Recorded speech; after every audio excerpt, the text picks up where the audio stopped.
nosotros en este proceso de situación epidemiológica que estamos atravesando. Esta es la tasa de mortalidad, también el acumulado de marzo del 2020 a la fecha del 2021. Estas son las regiones que mayor tasa de mortalidad han presentado durante este tiempo: Callao a la cabeza, Ica, Lima Metropolitana, Moquegua, la región Lima, Arequipa, Tumbes, Piura, Ancash, que están por encima de este porcentaje de esta tasa de mortalidad, perdón, y comparando con las otras regiones que aparentemente han tenido menos tasa, pero tiene que ver mucho con la población también que está asignada. Les voy a pedir que por favor apaguen sus audios para poder evitar interrumpir. Estas son las defunciones por COVID según semana y meses de defunción que se han presentado. Ustedes pueden ver gráficamente el tema de la primera y la segunda ola, cómo se ha desarrollado, y en cifras absolutas los números de casos, ¿no? En la segunda ola hemos tenido más cantidad de fallecidos que en relación a la primera, y la tendencia a este mes es a la disminución conforme ustedes están viendo en estos momentos en esta gráfica. Y esta es la evolución del presente año, ¿no? Desde la semana 40 del año 2020, cómo se incrementa, en qué meses, prácticamente febrero, marzo, abril, y otra vez empieza el descenso, ¿no? Y hasta la fecha, cuántos casos tenemos notificados a través de los sistemas informáticos. Estos gráficos que ustedes ven acá por regiones, como país y como Lima Metropolitana, Piura, Cusco, Junín, Arequipa y Puno, son los casos registrados en las últimas semanas y el porcentaje de cambio que se tiene a este nivel.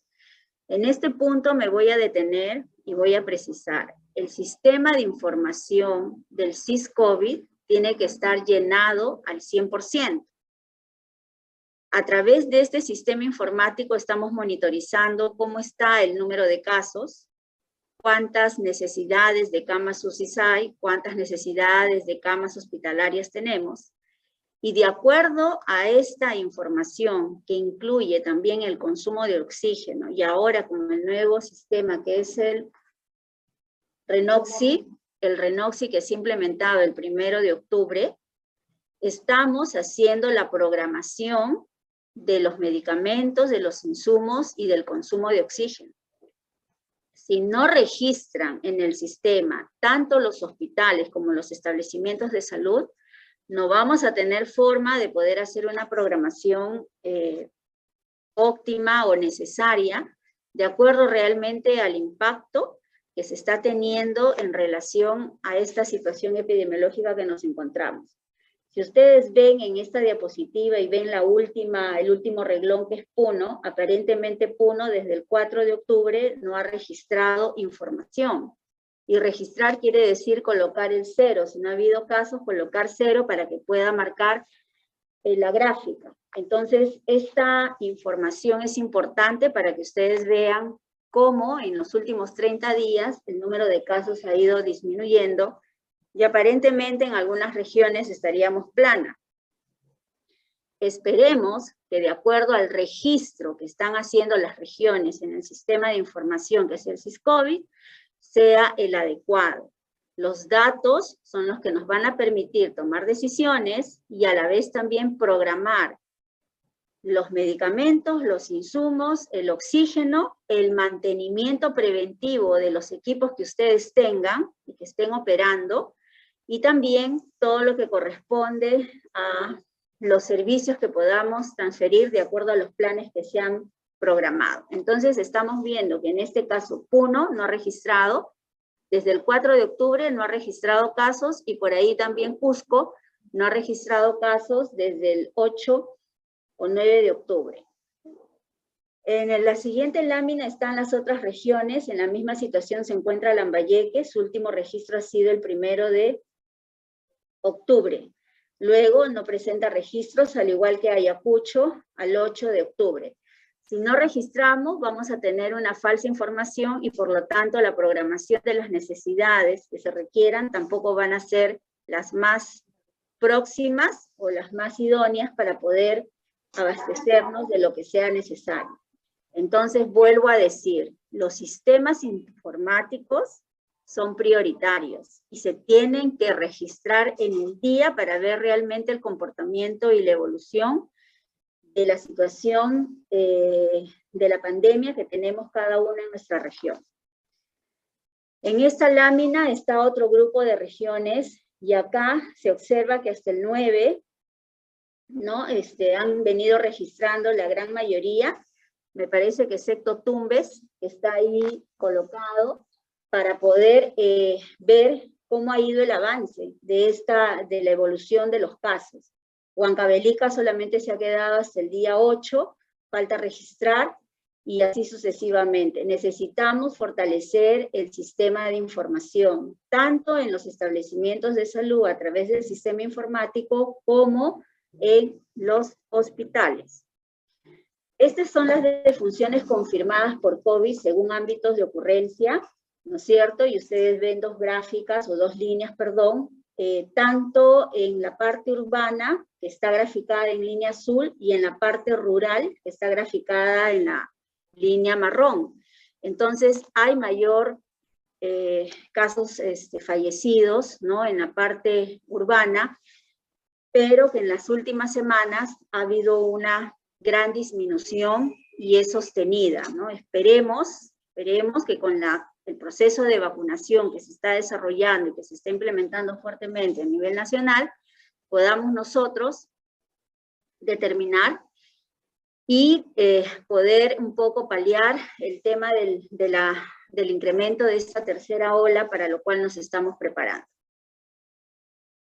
Esta es la vacunación, cómo estamos la vacunación a través de la información que tenemos publicada en la página web del Ministerio. Se han vacunado 30.191.159.000 vacunas aplicadas. Primeras dosis, 17.042.000. Segundas dosis, 13.148.000 dosis aplicadas. Vacunas completas están 77.2. ¿Qué quiere decir? Que de estas primeras dosis, de los 17 millones, 13 millones han cumplido con las segundas dosis y que hacen un total del 67.2%. Vacunados a la fecha, ¿no es cierto?, al 12 de octubre en el día, 81.143. Entonces, el comportamiento de la vacunación diaria está yendo por buen camino. Ahora ya se ha iniciado esta semana a los mayores de 18 años con las vacunas correspondientes, y tenemos que completar ese proceso, y esta fin de semana se viene la vacunación para el personal de salud en la tercera dosis. Entonces, esta es la situación que nosotros estamos teniendo a la fecha en relación al proceso de vacunación, que es una estrategia diferente que no ha ocurrido entre la primera y la segunda ola. Probablemente y obviamente va a minorar el tema de los casos moderados y graves, pero no por eso debemos de bajar la guardia en relación a seguir manteniendo nuestras medidas de control de infecciones. Poco a poco se está reactivando la economía, pero nosotros, a través de los gobiernos regionales y locales, tenemos que seguir intensificando esas medidas de prevención, evitando básicamente la acumulación, ¿no?, la aglomeración, aunque sea por nuestro fervor religioso, también ahora estamos con el tema de la procesión, pero igual siempre la doble mascarilla y el lavado de manos, que son, creo, las principales barreras que no debemos de dejar de realizar para poder evitar la transmisión de la enfermedad. Otra medida de prevención activa que nosotros estamos haciendo es el incremento de la búsqueda de los sintomáticos respiratorios. En este escenario y en esta pandemia, cualquier sospechoso, cualquier persona que viene con síntomas respiratorios, lo primero que tenemos que pensar es en COVID, descartarle la enfermedad, luego ver otro tipo de patologías. Pero ahorita ese es el descarte que tenemos que hacer, y todas las regiones, al igual que las limas, tenemos que incrementar el uso de la prueba molecular. Y eso es algo que vamos a hablar con el Instituto Nacional de Salud y por macrorregiones a partir del día viernes, para poder fortalecer esta búsqueda activa de los casos. Entonces, nosotros estamos viendo acá la cobertura de la vacunación, ya se ha venido esto avanzando, se va a tener que mejorar. Nosotros tenemos un problema en los registros de vacunación para la segunda dosis. Y tenemos ya un ranking de las regiones que no están cerrando esta brecha de información. Si nosotros leemos y vemos la información publicada, podríamos decir que no estamos llegando a la cobertura de la segunda dosis, que no necesariamente es cierta, sino que hay una brecha de información, tanto de las instituciones del MINSA como de las instituciones de salud.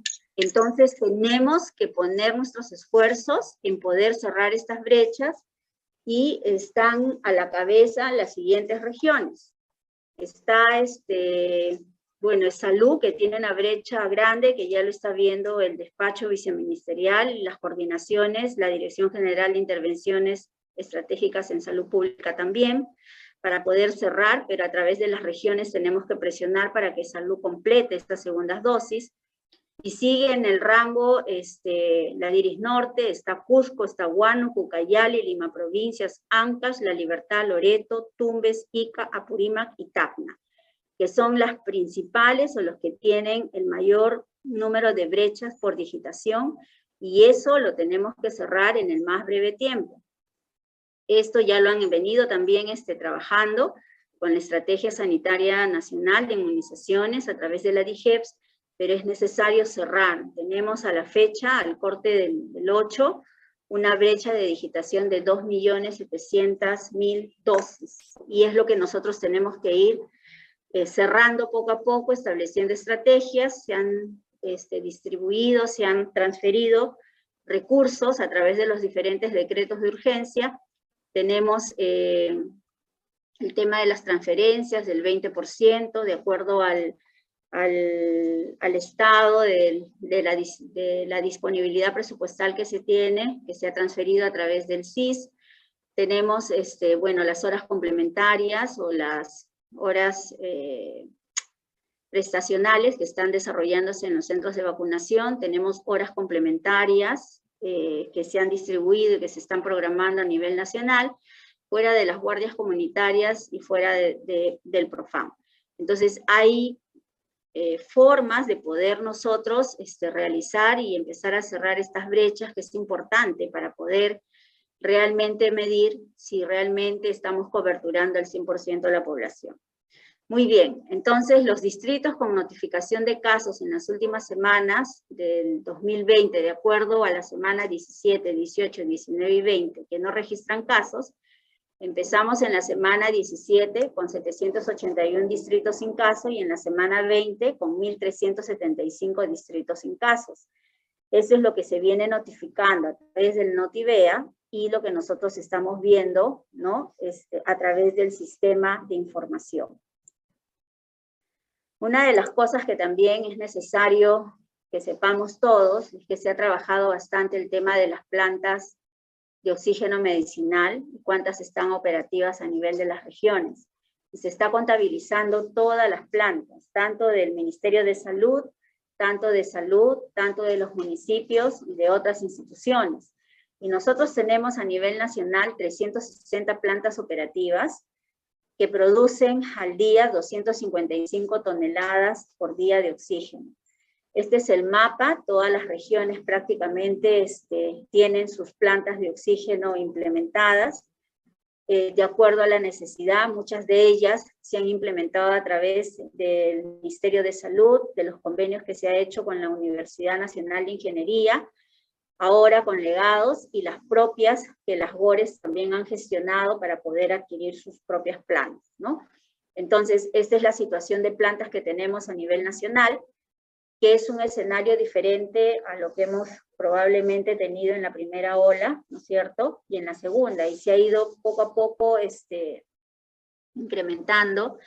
este tipo de equipamiento en los establecimientos básicamente hospitalarios para garantizar el suministro de oxígeno.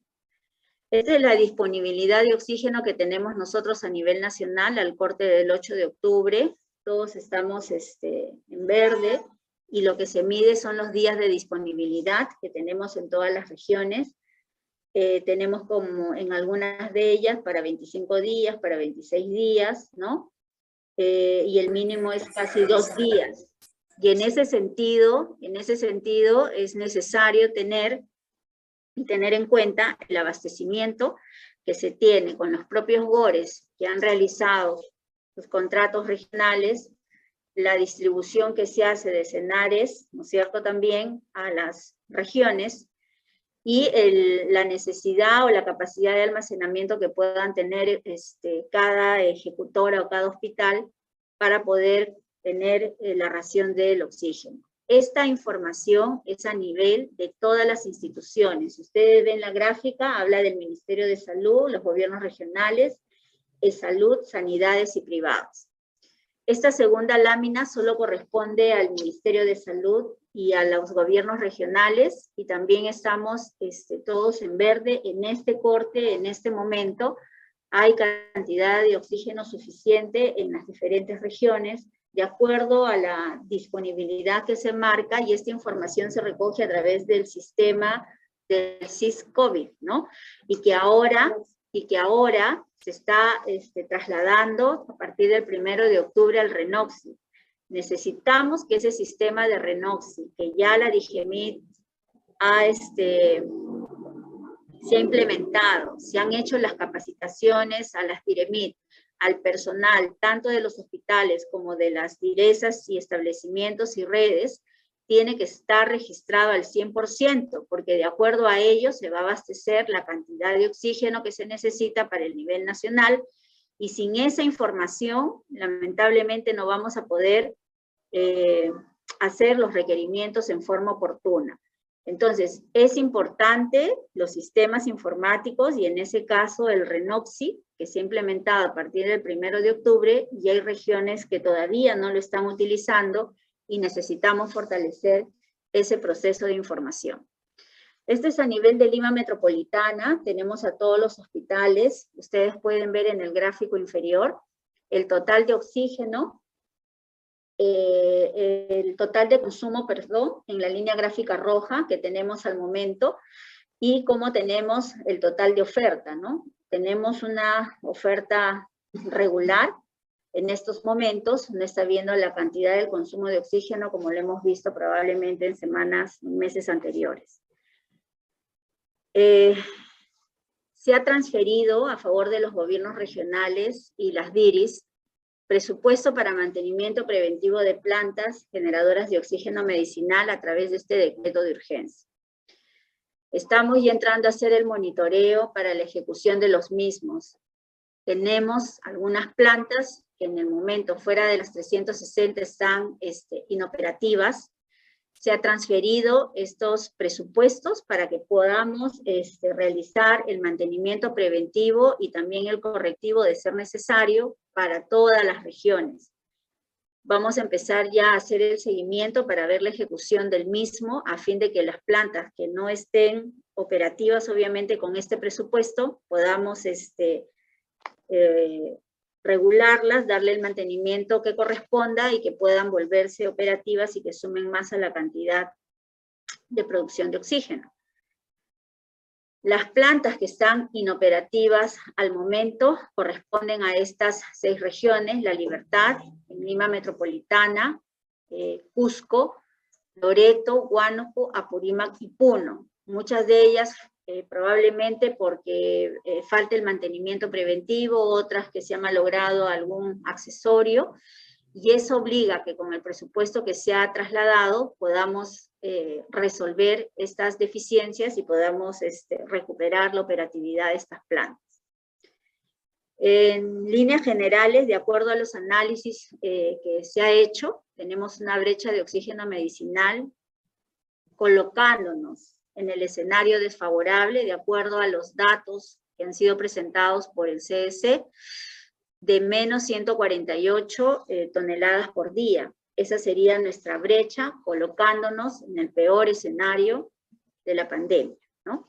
Y este escenario, casi en las últimas semanas, ha cambiado entre quincena y quincena los datos, ¿no? Y eso es algo que todos lo estamos viendo de acuerdo a la información. Vuelvo a decir, el registro de información es vital para el Notivea, para el NEPLAB, para el GIS, para el SISCOVID, el RENOXI, se tiene que registrar la información, si no vamos a tener datos erróneos, y la información tiene que coincidir entre un sistema y otro, no puede haber diferencias. Y entonces ese es el proceso en el que nos estamos encontrando ahora. Esta es la oferta de camas COVID y no COVID. Es necesario que todos conozcamos cuál es nuestra situación, no solamente en relación al acumulado, a la tendencia que estamos viendo, sino también cómo estamos en relación a los casos críticos y a los casos que necesitan hospitalización. Si ustedes ven el extremo izquierdo en gráficas de color rojo, pueden ver dos gráficos, ¿no? El rosado, podríamos decir, es el total de camas UCI, más aquellas áreas que han sido ampliadas temporalmente para la atención de los pacientes COVID. El uso de esas camas están disminuyendo conforme van avanzando los meses, agosto, septiembre y octubre, y sin embargo la oferta de camas de UCI para los pacientes no COVID se está incrementando. Entonces se está viendo un cruce, ¿no? Ahorita estamos viendo que hay más uso de las camas para los pacientes no COVID que los propiamente dicho COVID. En el gráfico del lado derecho, en color verde, en el verde más claro, estamos teniendo las camas hospitalarias no COVID. Y ustedes ven que la oferta de estas camas se está incrementando por la demanda de casos que se están atendiendo. Y sin embargo, la oferta de camas para pacientes netamente COVID está disminuyendo. Entonces, con esta tendencia y a través de los registros de información que venimos recogiendo, coincide con el número de casos que estamos presentando, de acuerdo a la situación epidemiológica, a las tomas de muestra, la hospitalización. Eso no quiere decir que no busquemos sintomáticos respiratorios. Probablemente hay casos de COVID, pero que están pasando muy levemente y que aparentemente estarían siendo simples resfríos. Por eso que tenemos que activar el hecho de buscar casos con pruebas moleculares y hacer el aislamiento correspondiente. La vacuna es vital, está ayudando, pero no por eso vamos a dejar de hacer búsqueda activa de casos. Este es un poco del porcentaje de ocupación camas UCI de todas las instituciones MINSA y no MINSA. Ustedes ven en el gráfico de la derecha cómo está disminuyendo, ¿no? El número de ocupación cama. Y en el cuadro inferior, ustedes ven la brecha que hay entre la oferta de las camas COVID en relación al total de camas que incluye las pediátricas y las neonatales, por todas las regiones, versus la cantidad de casos que está graficada en el trazo lineal rojo, que está disminuyendo. Entonces, aparentemente hay una oferta de camas y hay una disminución de estos casos COVID que se están presentando. Sin embargo, las UCIs de todas maneras están siendo utilizadas y se ha invertido para los casos no COVID necesariamente. Esta es la figura que nosotros tenemos en base a los sistemas de información. Esto solamente es Ministerio de Salud, todo el sector y las regiones, cómo está nuestra ocupación cama de UCI para los pacientes COVID. También se ve que hay un descenso en las últimas semanas, que ustedes ven en esta gráfica, y si también comparamos entre la oferta y la cantidad de casos que tenemos, también ha habido una disminución, ¿no? Entonces tenemos oferta incorporada en estos momentos, de acuerdo a todos los esfuerzos y las estrategias que se han venido desarrollando en estos últimos meses para poder tener la disponibilidad de estos recursos para la atención de los pacientes. Este es el porcentaje de ocupación camas, solo Lima Metropolitana, porque son hospitales de referencia nacional. Ocurre casi el mismo comportamiento en relación a los casos de UCI. No hay una disminución, acá un leve incremento, y acá estamos midiendo todas las camas, tanto de adultos, neonatales, pediátricos, y en esta medición incluye todas las ampliaciones que se han hecho para incrementar la oferta de las camas UCI. Y en la parte inferior estamos viendo también la disponibilidad de camas UCI versus el número de casos o camas ocupadas por esta patología. Esta es la situación en la cual nos encontramos en estos momentos, ¿no? Viendo que hay una disminución y la oferta está instalada. Ahora, si nosotros nos vamos básicamente al total de camas UCI ocupadas, tanto en adultos, de la región, de todo lo que corresponde a las UORES y al Ministerio de Salud, en las últimas semanas nuestra ocupación cama de adultos es del 46% en promedio, ¿no? No estamos llegando al 50%. Por eso es que algunos hospitales también como que han desactivado algunas camas UCI COVID y están pasando a hacer atenciones para las camas no COVID. Si por A o B se incrementara el tema de la pandemia y hubiera necesidad, obviamente eso se reconvierte y otra vez volvemos a priorizar las camas UCI para los pacientes COVID, ¿no? Entonces, esto es lo que nosotros estamos viendo como comportamiento. Las camas UCI pediátricas y NEO, o sea, para los niños, a nivel de Gore-Minsa hay un porcentaje de ocupación para los casos del COVID de 68%. Eso es lo que nosotros estamos teniendo. Lima es la que, Lambayeque es la que tiene el 100% de ocupación cama de las 6 camas asignadas. La Libertad tiene 2, el 100%. Lima tiene 41 y una ocupación cama del 68%. Junín tiene 4 y 2 de ellas están ocupadas por la población pediátrica, siendo un 50%. Entonces, esta es la situación de las camas con este grupo etario que nosotros tenemos. En relación a la hospitalización, donde aparentemente están los casos moderados, nosotros tenemos un porcentaje de ocupación en promedio del 12%. Hay algunas regiones que todavía presentan, como Lambayeque, con un 54%, Callao con un 26.4%, Lima con un 22%, Payali con un 19%, Arequipa con 15%, Puno con 14%, Cusco con 11% y Madre de Dios con 11%. El resto está por debajo del 10%. Vuelvo a decir, el sistema de información es importante y de acuerdo a los datos que ustedes están registrando, estamos obteniendo esta información. Y eso es lo que nosotros reflejamos y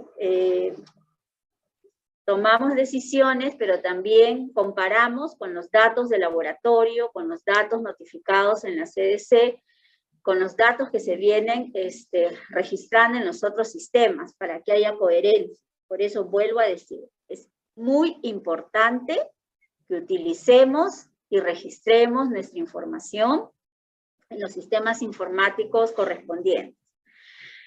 Las camas de hospitalización pediátricas COVID y el porcentaje de total de camas ocupadas versus la oferta, en pediatría sí tenemos un 41% de camas ocupadas, ¿no? Lima tiene el 76%, Callao el 60%, Lambayeque el 54%, Junín el 30%, y luego el resto está por debajo del 10%, que sería Piura, y el resto está en 0, de acuerdo al registro de información que se recaba en el sistema informático del SIS-COVID.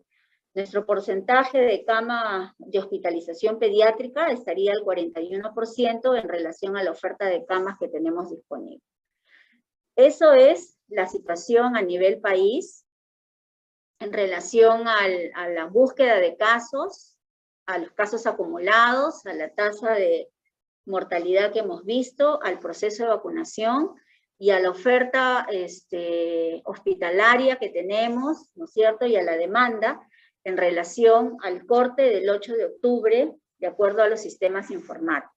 Entonces, ¿Qué es lo que nosotros, como parte del plan de la tercera ola, estamos, que se ha propuesto, ¿no? Que se ha propuesto a nivel ya, de... porque voy a llevar una refrigeradora diferencial. Nos van a a través también de, en coordinación con ustedes, para poder mitigar en parte este proceso y estar preparados para la tercera ola. Con estos datos, aparentemente en los últimos 3 meses ha habido una franca disminución.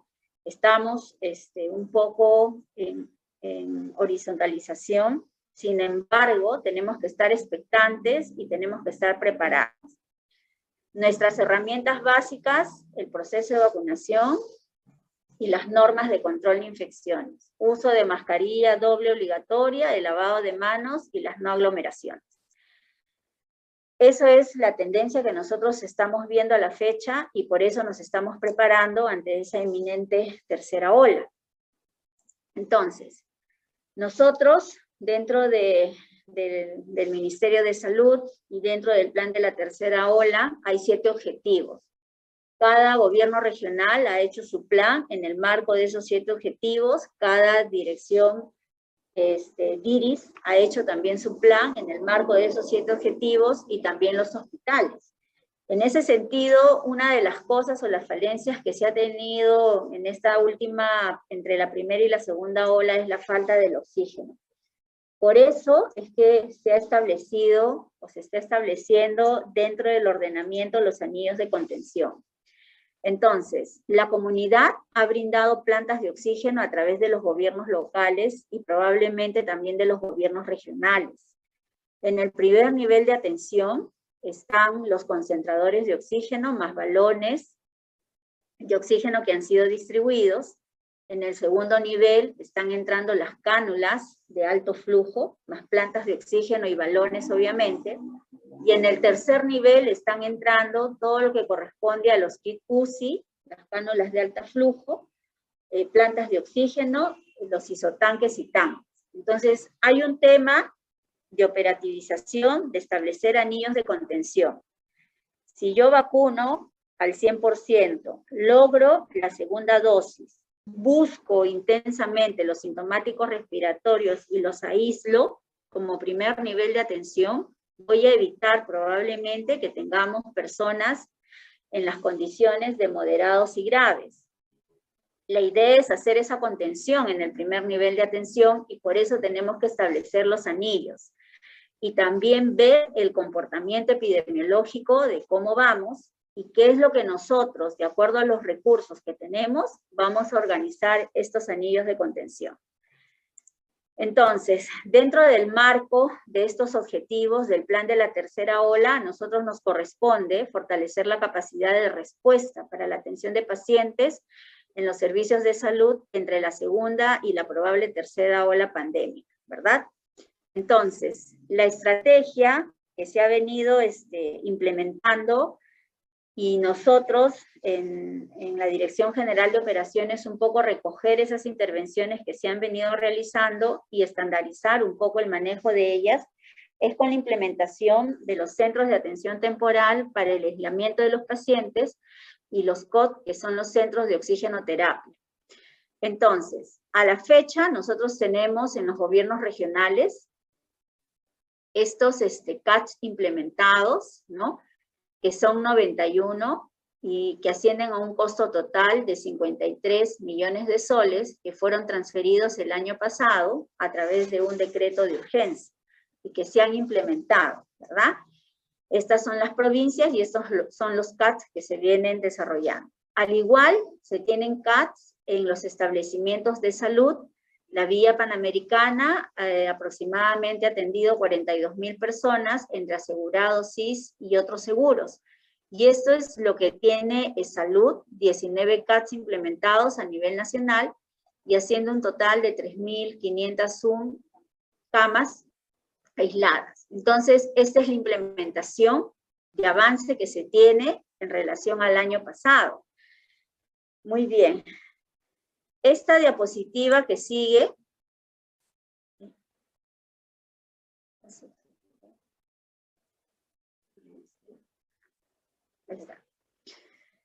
en relación a esta diapositiva, nosotros tenemos dos escenarios que a través de la CDC se establecen.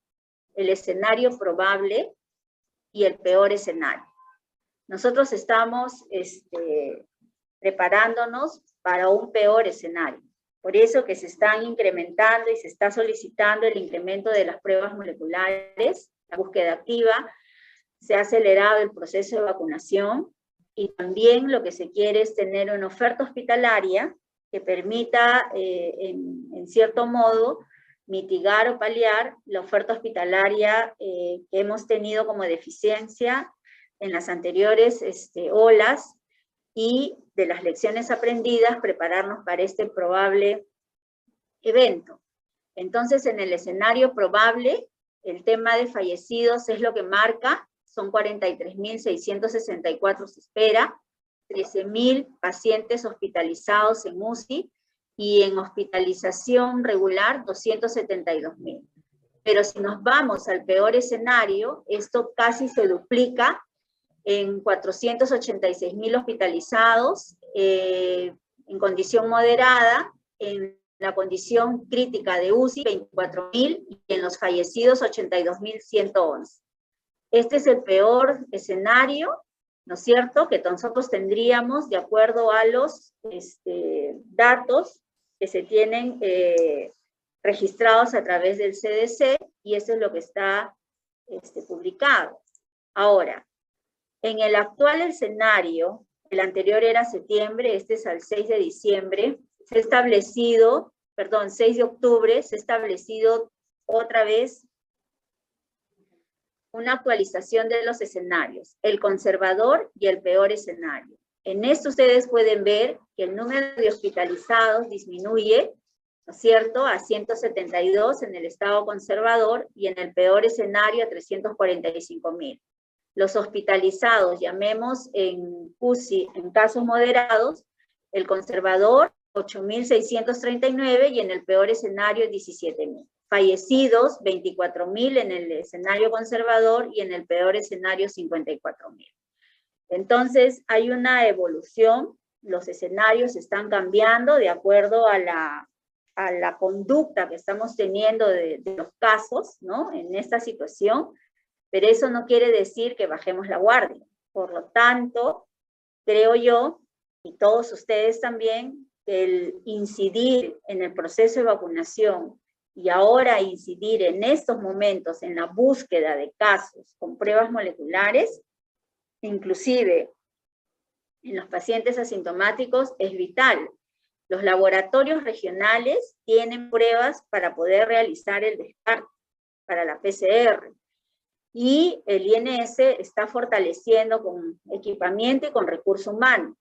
Adosado a eso, también están las poblaciones cerradas como las Fuerzas Armadas, que también tienen que hacer la búsqueda intensa dentro de sus organizaciones, y a través de los gobiernos regionales poder procesar esas muestras.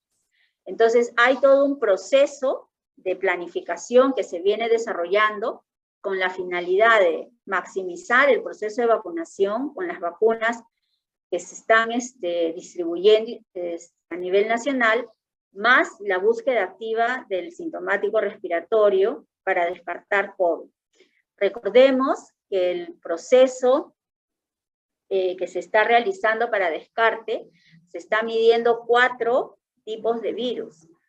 El COVID propiamente dicho, la influenza A, la influenza B y el virus intersticial. Entonces, hay probabilidades como para poder determinar si realmente es un proceso gripal o realmente es un proceso por COVID. Entonces, esa oportunidad que tenemos ahora todos de intensificar esa búsqueda en estos momentos, en que aparentemente hay se ve que hay una tendencia a la disminución, es cuando más tenemos que activar estas medidas de prevención. Entonces, viendo estos escenarios, viendo cómo están los indicadores hospitalarios a nivel de regiones, los indicadores operacionales a nivel de los establecimientos de salud, vamos a pasar a ver el tema de la programación. En esta lámina, nosotros tenemos, en todo lo que corresponde, en color, en tonos azules,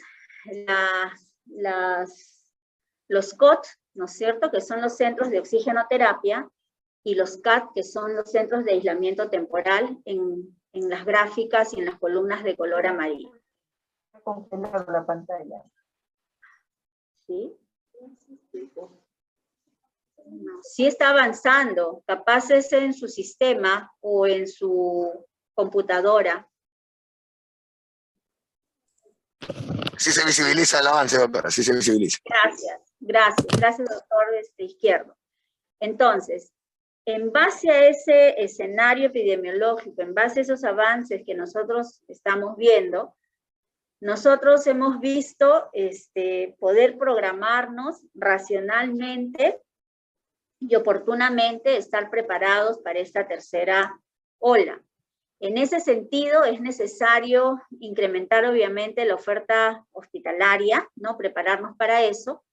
Ya las regiones han avanzado bastante con este tema de los CATs, ¿no?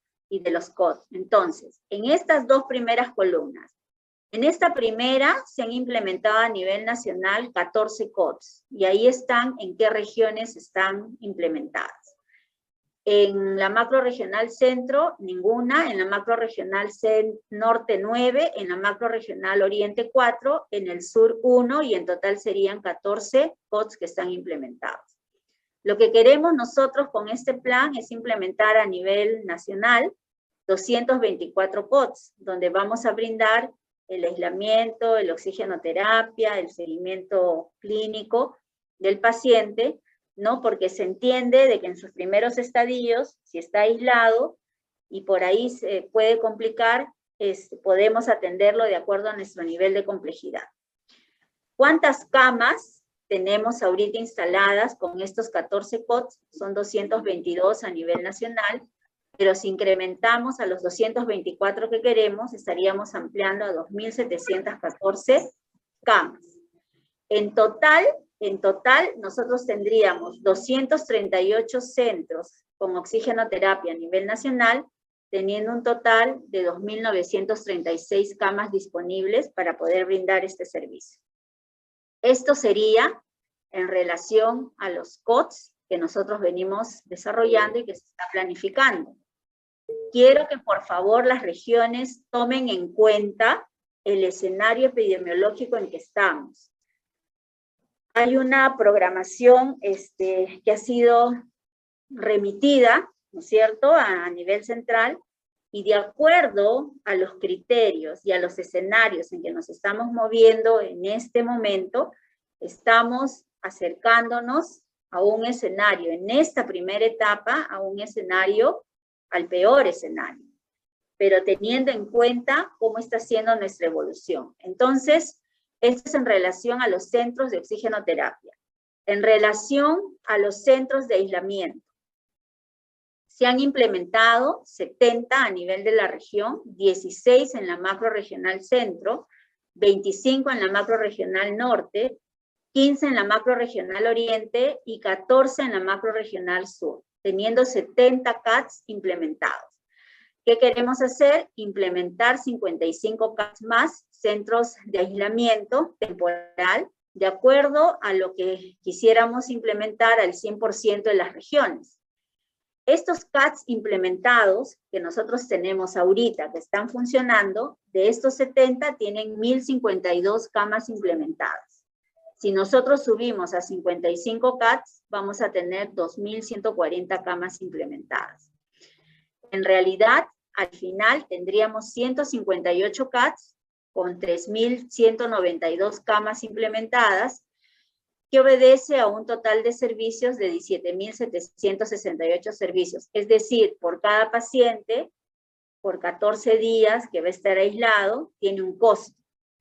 Ese servicio que se va a brindar como quita al paciente incluye los 14 días de aislamiento con supuestamente los servicios de hotelería, ¿no es cierto?, y alimentación para que pueda permanecer aislado y de una u otra forma cortar la cadena de transmisión.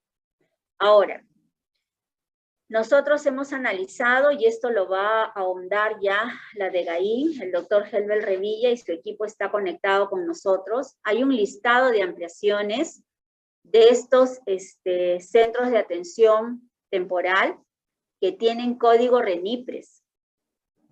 Y la idea es un poco hacer un ordenamiento en base a ello, que ya la de Gaín nos va a explicar de acuerdo a los escenarios que nosotros estamos viviendo. Y esto es lo que nosotros hemos encontrado en los sistemas de información de los registros. Entonces hay un listado de ampliaciones con código RENIPRES, ¿no? A través de su salud que no tienen categoría, y hay un listado de ampliaciones igual que están registrados sin una categoría que esté asignada a estos centros de aislamiento. Entonces, si nosotros vamos a transferir presupuesto, ¿no es cierto?, para poder contratar servicios, necesariamente tiene que haber un código RENIPRES que esté adosado a un establecimiento o una categoría. Eso con detalle lo vamos a escuchar del doctor Helber Revilla, el director general, y su equipo, a fin de poder utilizar los recursos que van a ser transferidos y que no tengamos problemas a la hora de su ejecución. Entonces, eso es lo que nosotros estamos viendo. En relación a la implementación de estos COD, hemos dicho que son 238 centros de oxigenación temporal, ¿no? Y que nos van a dar 2.936 camas. Esta es la distribución, de acuerdo a lo que tenemos, tanto los que están en proceso de ejecución, y las que siguen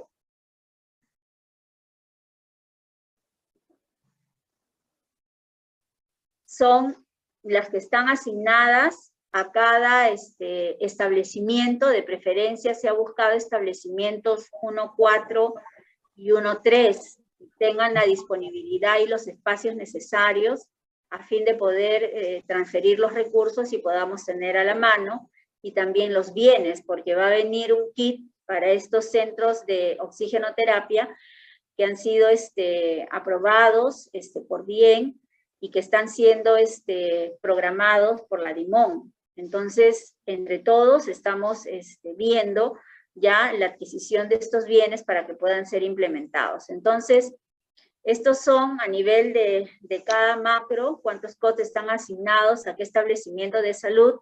Vuelvo a decir, principalmente en el 1.4 y en el 1.3. Igual en el COT Oriente, igual en el COT Sur. La implementación de los centros de aislamiento temporal, ya nosotros hemos visto que van a ser 3.192 camas, ¿no?, asignadas para estos centros, que van a ser 358 en total, y lo que se ha precisado también es el número de servicios que se van a realizar. Como ya estamos octubre, noviembre y diciembre, la programación que se está haciendo para contar con estos servicios va a ser básicamente de 2 meses. Igual, en esta expectativa, se tiene listado de casos adscritos a las CIPRES por establecimiento de salud, ¿cierto?, para que puedan desarrollar. Entonces, esto es lo que nosotros hemos venido coordinando con ustedes a través de los monitores para tener esta cantidad de CAT y esta cantidad de COTS a nivel de las regiones, ¿no?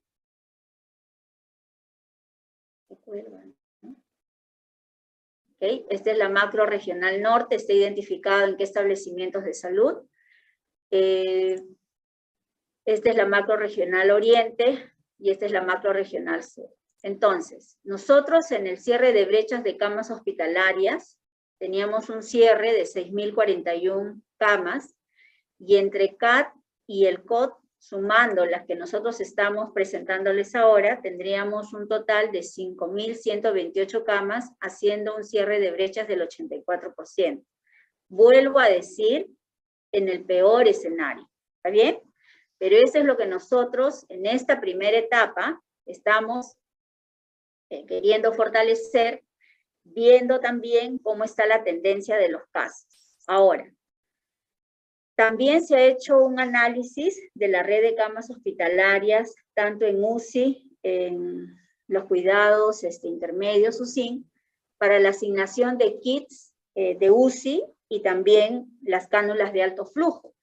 En el entendido que vamos a hacer los anillos de contención, se ha visto la categoría de los establecimientos hospitalarios, a qué nivel se van a atender, y algo que sí tenemos que tener en cuenta todos son los gastos operativos, ¿no? Tener una planta implica un tablero eléctrico adicional, un transformador adicional, un equipo de personas que puedan hacer el mantenimiento, y dentro del establecimiento de salud, obviamente, está cerca de los hospitales, el llenado, el envasado y la distribución. Entonces, teniendo en consideración eso, que tampoco se cruce, podríamos decir así, entre equipos biomédicos y la planta de oxígeno, es necesario tener en consideración esos elementos para poder darle continuidad a todos estos equipos que se están implementando a nivel nacional, y de acuerdo a los criterios de operatividad, de capacidad resolutiva, de categorización, de número de casos, ¿cierto?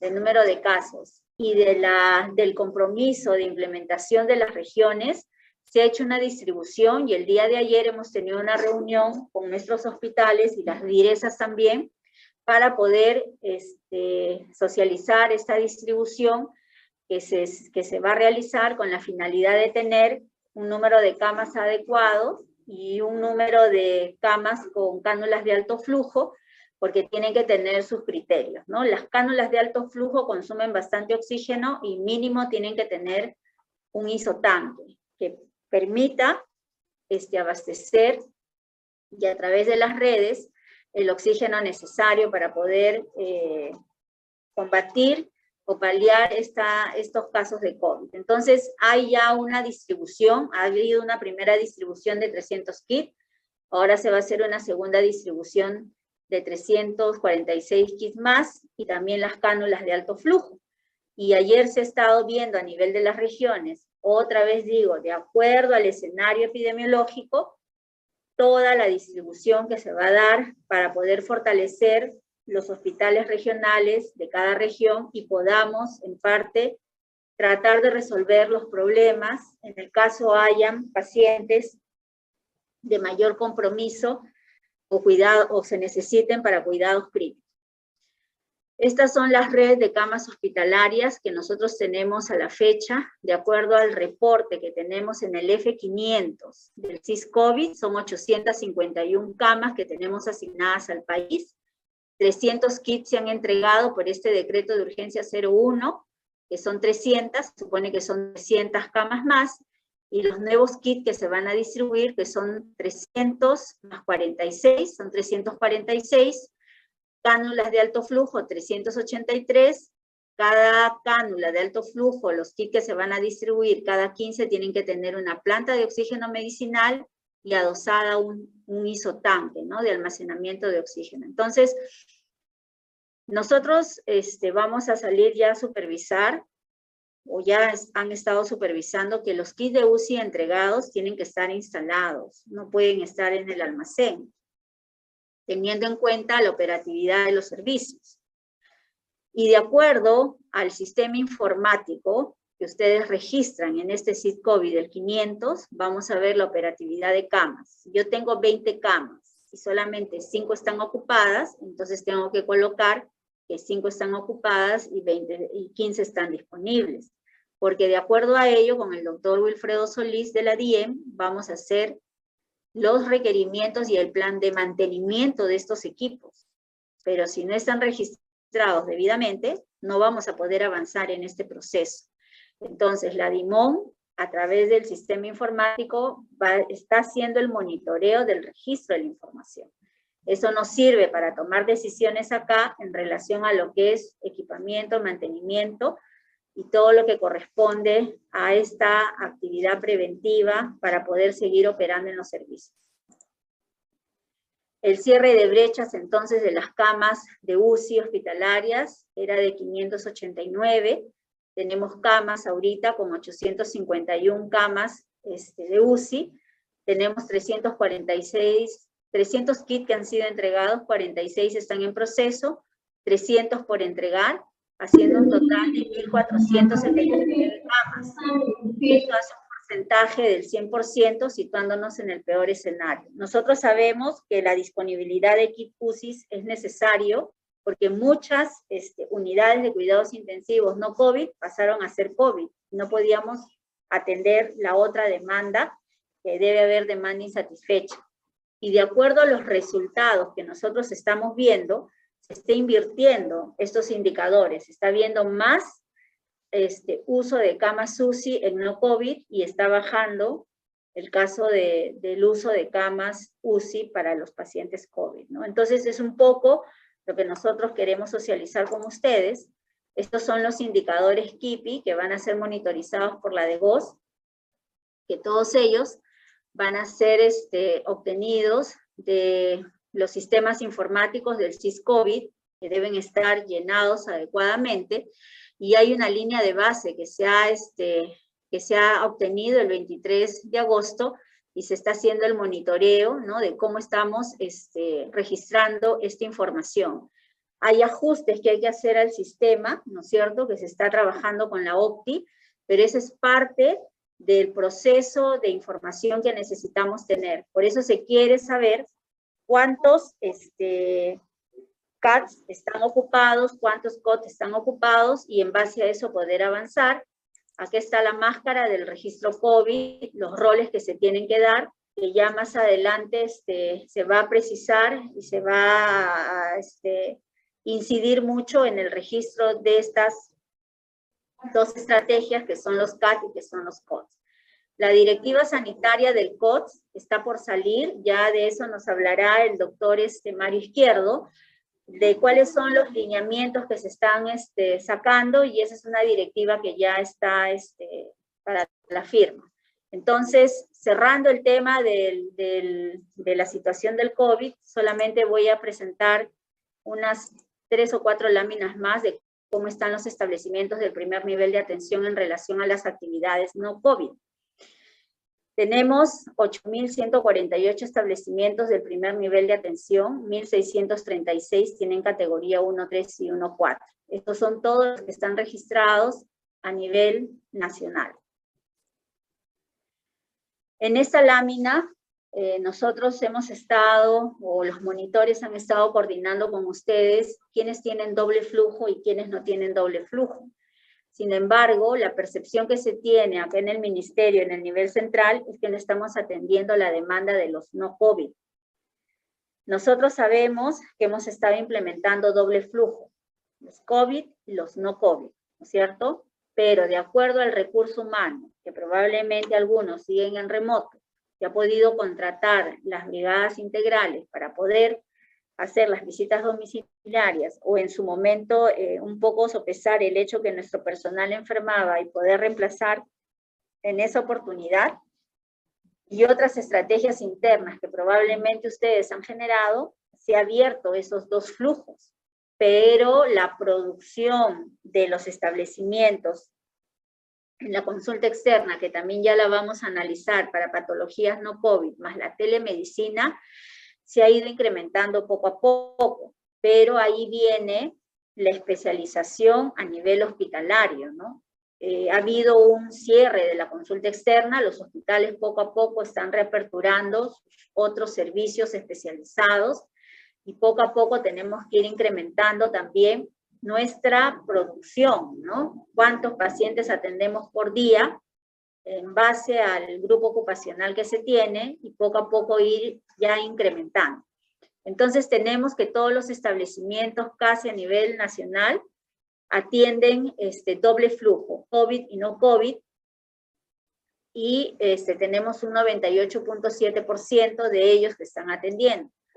El proceso de vacunación ha distraído probablemente bastante, o ha ocupado el mayor tiempo posible para poder aplicar estas vacunas, y estamos, entre comillas, descuidando las otras prestaciones. Entonces, en estos momentos tenemos que sopesar, porque gracias a Dios se ha avanzado bastante. Esta semana estamos ya con los mayores de 18, luego vienen los mayores de 12 años, eso ya está viéndose a nivel de la alta dirección, Y bueno, necesitamos levantar ese primer nivel de atención. Yo no digo que no hayamos trabajado. Sí se ha trabajado, pero de repente no con la intensidad en la que estamos acostumbrados. De eso probablemente va a hablar también el doctor Mario Izquierdo. Y tenemos horarios de atención en el primer nivel, 427 establecimientos de salud que atienden 24 horas de emergencia y 12 horas en consulta externa. Hay establecimientos que tienen horarios diferenciados establecidos por la ampliación de horas. Entonces, esto es un poco lo que nosotros estamos viendo, y acá vienen qué establecimientos están ofertando la prueba antigénica y qué establecimientos están ofertando la prueba molecular. En esta prueba molecular, y ahorita hablando de la búsqueda intensiva, lo que se recomienda y está recomendando el INS es utilizar en estos momentos la prueba molecular. Para eso los laboratorios regionales están preparados, capacitados, tengo entendido que les han dado recursos humanos y equipamiento, tienen sistema informático, y necesitamos incrementar a nivel de las regiones la toma de muestra molecular a nivel de todos los establecimientos de salud, o de aquellos establecimientos que reúnan las condiciones y que hayan sido capacitados para esta prueba. En Lima tenemos 183 establecimientos de salud que están realizando la prueba molecular y que de todas maneras poco a poco se están incrementando. Hay 3 estrategias que se han implementado: la ampliación de horario con recurso humano capacitado para toma de prueba molecular, los operativos PIRCA, que son activaciones que se están haciendo en grandes centros de aglomeración, los centros de abasto, y de acuerdo a los mapas de calor que tenemos ubicados a los casos. Y el tercero es poner puntos fijos, 12 horas, con el personal para que puedan realizar los procesos de pruebas moleculares en sitios estratégicos que se coordinen con los gobiernos locales. Entonces hay iniciativas que imagino que también las regiones las han venido desarrollando para poder incrementar esta búsqueda del sintomático respiratorio. Bueno, con eso estamos cerrando esta presentación, y las preguntas las vamos a hacer al final. Va a moderar el doctor Percy Rojas, que está con nosotros. En esta sala está el doctor Wilfredo Solís, jefe de DIEN, está el doctor Percy Rojas, jefe de DIMON, está el equipo técnico, la ingeniera Larisa, que ve el sistema informático, la licenciada Yuki Vega, que está viendo el proceso de todo lo que corresponde a esta intervención del plan de la tercera ola, Katy Cots, y la licenciada Gina Sarmiento, que ve todo el tema presupuestal. Entonces, las preguntas, por favor, las dejamos para el final, para poder moderar y ver esta actividad, y vamos a dar pase al siguiente ponente. Muchas gracias.